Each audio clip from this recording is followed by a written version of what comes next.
प्रारंभ करेंगे लय चिंतन, जो कि वेदांत का बहुत महत्वपूर्ण विषय है। और सच पूछा जाए तो लय चिंतन ये ब्रह्म साक्षात्कार का बहुत बड़ा साधन है। अगर हमने लय चिंतन ठीक प्रकार से समझ लिया, लय चिंतन के द्वारा आत्म साक्षात्कार कर सकते हैं, ब्रह्मत्व की प्राप्ति कर सकते हैं। इसको विधिवत समझना आवश्यक है। आज अंक 277 पेज नंबर 166 अर्थात 166 सर्व प्रपंच की ईश्वर रूपता 277। इस रीति से आचार्य ने शिष्य को गोप्य तत्व का उपदेश किया। यह हमने आपको बता चुके थे, लेकिन फिर भी शिष्य के चेहरे पे प्रसन्नता नहीं आई। तब लय चिंतन उन्होंने समझाना प्रारंभ किया। कहते हैं, माटी को कारज घट जैसे, माटी ताके बाहरी माही, जलते फैन तरंग बुदबुदा, उपजत जलते जुदे सुनाही। ऐसे जो जा को है कारज, कारण रूप पिछान हुताही, कारण ईश सकल को सो में, लय चिंतन जानहु विधयाही। कहते हैं माटी का कारज घड़ा है, मिट्टी का कार्य घड़ा है। तो मिट्टी से बाहर घड़ा नहीं है, मिट्टी की सत्ता से बाहर घड़ा नहीं है। माटी ताके बाहरी माही, जो घड़ा है, घड़ा आप जहाँ कहीं भी टच करोगे तो वहाँ पे आपको मिट्टी मिलेगी। घड़े से मिट्टी बाहर नहीं है। मतलब घड़े में हर एक जर्रे जर्रे में एक एक उसके पॉइंट में मिट्टी है। अगर मिट्टी ना रहे तो घड़े की सत्ता नहीं रह सकती। मिट्टी के बिना घड़े की सत्ता नहीं रह सकती है। उसी प्रकार से दूसरा उदाहरण दिया है, जलते फेन तरंग बुदबुदा। जल से फेन वो झाग बनता है, तरंग और बुदबुदा ये क्या है, जल के कारण, जल के कार्य है। और उपजत जलते जुदे सुनाई, वो जल से उत्पन्न होते हैं तो जल से भिन्न नहीं है। जल से भिन्न बुदबुदे की सत्ता, तरंग की सत्ता, लहर की सत्ता, फेन की सत्ता नहीं है। उनका स्वरूप जल ही है।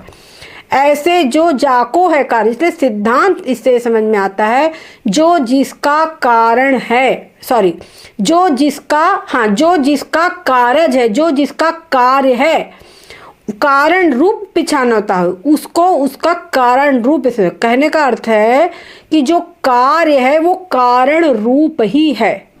ठीक है, जो भी कार्य है वो कारण रूप है। जैसे स्वर्ण से आभूषण बने हैं तो आभूषण स्वर्ण रूप है। मिट्टी से घड़ा या पात्र बने हैं तो वो पात्र मिट्टी रूप है। जल से फेन, बुदबुदा, तरंग आदि बने हैं तो जल से वो बनने वाले फेन, बुदबुदा, तरंग जल स्वरूप है। ये बात हमको यहाँ पर बताई गई है। तो कारण ईश सकल को सो में, तो जो संपूर्ण प्रपंच जितना भी है उसका कारण ईश्वर है, क्योंकि ईश्वर से सब कुछ उत्पन्न हुआ है। एको हम बहुत से आमा, तो कह रहे हैं कि जो सब कुछ सारा का सारा प्रपंच है वो ईश्वर रूप ही है। ऐसे समझना, यही विधि है लय चिंतन की विधि, यही है। मतलब जिस प्रकार से वो सब कार्य अपने कारण स्वरूप है, उसी प्रकार से सारा का सारा संसार क्या है, ब्रह्म रूप है, ईश्वर रूप है। यही हमको चिंतन करना है लय चिंतन में। इसकी अब सूक्ष्मता से यहाँ पर बताई जाएगी अंक 278 में। कहते सारी सूक्ष्म सृष्टि की अपंचीकृत भूत रूपता। ये आपको पहले हमने पुराना वाला याद दिला दिया। अब कह रहे जितनी भी सूक्ष्म सृष्टि है वो अपंचीकृत भूत रूप है। ये बात पहले समझो। लय चिंतन का संक्षेप्त क्रम, लय संक्षेप का क्रम क्या है, कहते स्थूल ब्रह्मांड सारा पंचीकृत भूतों का कार्य है। ये तो सबको मालूम है। जितना भी स्थूल ब्रह्मांड हमको दिखाई देता है, सुनाई देता है आदि आदि, वो सब कुछ पंचीकृत भूतों का कार्य है, पंचीकृत पंचमहाभूतों का कार्य है। ठीक है, अब आगे कहते हैं जहाँ तहाँ जो पृथ्वी का कार्य सो पृथ्वी स्वरूप, जो पृथ्वी का कार्य है वो पृथ्वी स्वरूप है, जो जल का कार्य है वो जल स्वरूप है। इसी प्रकार से जो जिस भूत का कार्य है वो उस स्वरूप है। ठीक है, जैसे पृथ्वी का कार्य अब क्या है, हमने आपको पहले ये पूरी प्रक्रिया हम लोग ने पढ़ी है। अब कहते हैं या रीति से जा भूत का जो कार्य सो उसका स्वरूप है। इसीलिए जो पूरा पूरा स्थूल ब्रह्मांड है ये पंचीकृत पंच महाभूतों का है ना। शब्द स्पर्श रूप रसगंध ज्ञानेन्द्रियां, 5 ज्ञानेन्द्रियां, कर्मेंद्रियां, प्राण आदि, ये सब इन पंचीकृत पंच महाभूतों के द्वारा बने। कहते हैं जो स्थूल ब्रह्मांड है ये पूरा का पूरा पंचीकृत पंच महाभूतों का कार्य है। ठीक है, तो पंचीकृत पंच महाभूत स्वरूप है सारा का सारा।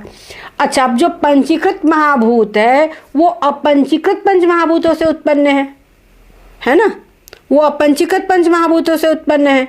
तो फिर उसके बाद में क्या हुआ, वो सब अपंचीकृत पंच महाभूतों के कार्य है, तो अपंचीकृत पंच महाभूत के स्वरूप है। अब इसीलिए अपंचीकृत स्वरूप ही पंचीकृत है, भिन्न उससे नहीं है। और अंतःकरण आदि जो सूक्ष्म सृष्टि वो अपंचीकृत पंच महाभूतों का कार्य है, इसीलिए अपंचीकृत भूत स्वरूप है। जो मन बुद्धि चित्त अहंकार और ज्ञानेन्द्रियां कर्मेंद्रियां सारी सूक्ष्म सृष्टि। अंतःकरण सारे भूतों के सत्वगुण का कार्य है, ये हम जानते हैं। अंतःकरण सभी भूतों के सत्वगुण का कार्य है, इसलिए वो सत्वगुण स्वरूप है। उसके बाद में जो भूतों के रजोगुण अंश से प्राण बने थे, तो प्राण क्या है, रजोगुण स्वरूप है। उसी प्रकार से जो इंद्रियां हैं कर्मेंद्रियां आदि वो पृथ्वी, जैसे जो इंद्री पृथ्वी के रजगुदा इंद्री पृथ्वी के रजोगुण अंश का कार्य है, सो पृथ्वी का रजोगुण स्वरूप है। घ्राण इंद्री पृथ्वी के सतोगुण का कार्य है, सो वो सतोगुण स्वरूप है। ऐसी रसना इंद्री ये उपस्थ जल के सत्वगुण, रसना और उपस्थ जल के सत्वगुण और रजोगुण का कार्य है, तो वो सत्वगुण रजोगुण स्वरूप है। उसी प्रकार से नेत्र और पाद पैर तेज के सत्वगुण रजोगुण स्वरूप है, तो वो मतलब जो जिसका कार्य उसके स्वरूप है। ये सारी सृष्टि हमने आपको पहले पूरी प्रकृति कैसे उत्पन्न हुई है सब हमने आपको बताया था। अब उसके विपरीत क्रम से इसको हमको चलना। त्वक और पानी, त्वक के त्वचा और हाथ वायु के सत्वगुण और रजोगुण से स्वरूप हुए। श्रोत्र और वाक, कान और वाक इंद्री आकाश के सत्वगुण और रजोगुण स्वरूप है। इस प्रकार से सारी सूक्ष्म सृष्टि अपंचीकृत पंचभूत स्वरूप है। ठीक है, अब सर्व अनात्म पदार्थन का क्रम से ब्रह्म में लय चिंतन। अब जितने भी अनात्म पदार्थ हैं, जितना भी कोई हमको दिखाई पड़ता है, सब कुछ यह चिंतन करके अपंचीकृत भूतों का भी लय चिंतन करें। अब अपंचीकृत भूत है उनको भी लय करें। पहले तो इन इंद्रियों का लय हो गया, ठीक है, इंद्रियों को लय कर दिया। अब ये अंतःकरण लय हो गया, प्राण लय हो गए। अब उसके बाद में रह गया क्या, अपंचीकृत पंचमहाभूत रह गए। अब अपंचीकृत पंचमहाभूतों में जो पृथ्वी है वो जल का कार्य है, तो वो जल स्वरूप हुई। और जो जल है वो तेज का कार्य, तो वो तेज स्वरूप है। और तेज वायु का कार्य, तो वायु स्वरूप है। और वायु आकाश का कार्य है, इसलिए आकाश स्वरूप है। यहाँ तक क्लियर हो गया। और जो आकाश है, क्या समझे, आकाश जो है ये तमोगुण प्रधान प्रकृति का कार्य है। आकाश याद आ गया, तमोगुण प्रधान प्रकृति का कार्य है आकाश।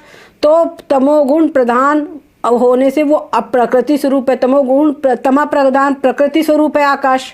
ठीक है, अब जो तमोगुण प्रधान प्रकृति, ये जो तमोगुण प्रधान प्रकृति है, वो माया की जो विशेष अवस्था थी प्रकृति, वो क्या है, माया की अवस्था विशेष ही प्रकृति है। जो सतोगुण रजोगुण तमोगुण सब है, इसीलिए प्रकृति जो है वो माया स्वरूप है। ठीक है, एक वस्तु के प्रधान प्रकृति, माया, अविद्या, अज्ञान, शक्ति, ये नाम है। ये आपने समझा था। त्रिगुणात्मिका प्रकृति है, वो ही सतोगुण अंश को लेकर के माया कहलाई, रजोगुण अंश को लेकर के अविद्या कहलाई, मतलब ज़्यादा, और उसमें ज़्यादा तमोगुण प्रधान को लेकर के वो तमः प्रधान प्रकृति कहलाई थी। तो कुल मिला के सबके नाम वही है। उसी को कहीं पर प्रधान कह देते हैं, कहीं अव्यक्त कहते हैं, कहीं प्रकृति कहते हैं, कहीं माया कहते हैं, कहीं अविद्या कहते हैं, और कहीं अज्ञान कहते हैं, कहीं शक्ति कहते हैं। तो चाहे जो भी कहे चीज़ वही समझना कि इसी से आकाश की उत्पत्ति हुई है। अब आगे, सर्व कार्य को अपने में लीन करके प्रलय में स्थित उदासीन स्वरूप को प्रधान कहे हैं। प्रधान किसको कहते हैं? सब पूरा जितना भी कार्य है, मतलब वो पंच महाभूत, अपंचीकृत पंच महाभूत ही तो अब रह गए हैं, वो सबको अपने में लीन करके जो प्रलय काल में स्थित रहती है, स्थित में वैसी की वैसी स्थित रहती है, वो क्या कहलाती है? वो उसी को प्रधान कहते हैं। सृष्टि के उपादान योग तमोगुण प्रधान स्वरूप जो है उसको प्रकृति कहते हैं। ठीक है, जैसे देश काल आदि सामग्री बिना दुर्घट पदार्थ कोई इंद्रजाल से उत्पत्ति होवे है। इंद्रजाल का मतलब बाजीगर का तमाशा, बाजीगर जो खेल दिखाता है उसको इंद्रजाल कहते हैं, जो जादू। इंद्रजाल से क्या होता है? कोई देश काल नहीं रहता। बाजीगर के पास में 2 मिनट में अच्छा बड़ा पेड़ दिखा देता है, उसमें सेब लग गए बढ़िया बढ़िया। तो बताइए वहाँ क्या सेब का बीज है? और अगर हम ऐसे रियली में सेब का पेड़ लगाएंगे तो उसको बड़ा होकर के फल देने में वर्ष लगेंगे, कुछ वर्ष लगेंगे ना। लेकिन वहाँ तो एक क्षण में दिखा देता है। और उसको उत्पन्न होने के लिए पानी, खाद सब कुछ चाहिए, वहाँ कुछ की ज़रूरत नहीं, न सामग्री की ज़रूरत न समय की ज़रूरत। फट से उठाया, चुटकी बजाते पेड़ तैयार हो गया। इसको बोलते हैं इंद्रजाल। ठीक है, तो इंद्रजाल से सब उत्पन्न होते हैं वहाँ पर। देश काल आदि सामग्री बिना दुर्घट पदार्थ की इंद्रजाल से उत्पत्ति होती है। तहाँ इंद्रजाल को माया कहते हैं। उस इंद्रजाल को क्या कहते हैं? माया। तैसे असंग अद्वितीय ब्रह्म में इच्छादिक दुर्घट है, तिनको करे हैं या ते माया कहें। तो जो माया है वो कहते हैं ना जादूगर की माया है ये तो वैसे ही जो ईश्वर है, ईश्वर की दुर्घट माया, असंग अद्वितीय ब्रह्म है वो, लेकिन उसकी माया है जो कुछ का कुछ करके दिखा देती है। और वो क्या करती है? स्वरूप को आच्छादन करती है, इसलिए उसको अज्ञान कहते हैं। ब्रह्म के स्वरूप का आच्छादन कर देती है, आत्मा के स्वरूप का आच्छादन कर देती है, ढक देती है, इसलिए उसको अज्ञान कहते हैं। और ब्रह्म विद्या से उसका नाश होता है, इसलिए उसका नाम अविद्या भी है। ठीक है, और स्वतंत्र कभी भी नहीं रहती, किंतु चेतन के आश्रित ही रहती है, इसीलिए उसको शक्ति भी कहते हैं। समझ गए? अलग अलग उसके गुणों के कारण उसका अलग अलग नाम हो गया है, ये समझ लेना।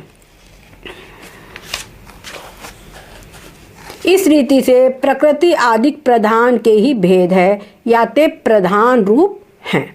नंबर 7, सो प्रधान ब्रह्म चेतन की शक्ति है। ठीक है, जैसे पुरुष में सामर्थ्य रूप शक्ति पुरुष से भिन्न नहीं। ऐसे कोई व्यक्ति है, उसकी जो सामर्थ्य है, उसकी जो क्षमता है, वो उस व्यक्ति से अलग तो नहीं होती। हम कहेंगे तो आप में कितनी शक्ति है? बोले मैं 20 किलो उठा सकता हूँ। तो 20 किलो उठाने की जो शक्ति है, वो शक्ति उस व्यक्ति से अलग तो नहीं होती ना, वो व्यक्ति का स्वरूप ही है वो। उसी प्रकार से जो ब्रह्म चेतन की जो शक्ति है वो ब्रह्म चेतन से अलग नहीं होती। वो ब्रह्म चेतन की जो शक्ति है वो सामर्थ्य रूप है, वो शक्ति क्या है? वो माया ही है। तो वो माया उसी प्रकार से जैसे शक्ति पुरुष से भिन्न नहीं होती, जैसे पुरुष में सामर्थ्य रूप शक्ति पुरुष से भिन्न नहीं होती, तैसे उसी प्रकार से चेतन में प्रधान रूप शक्ति ब्रह्म चेतन से भिन्न नहीं होती, यानी ब्रह्म चेतन से अलग नहीं है उसकी शक्ति, अर्थात जो माया है वो ब्रह्म से अलग नहीं है।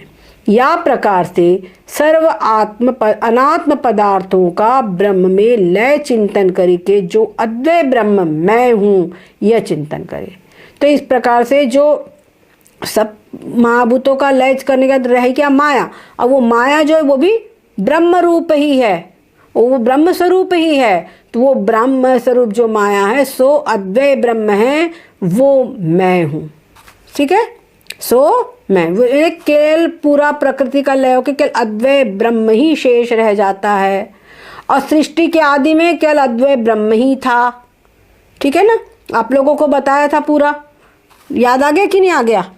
जिसको ना समझ में आए तो वो वाला फिर से जो बताए थे प्रपंचारोपापवाद, उसको फिर से आप देख लीजिए।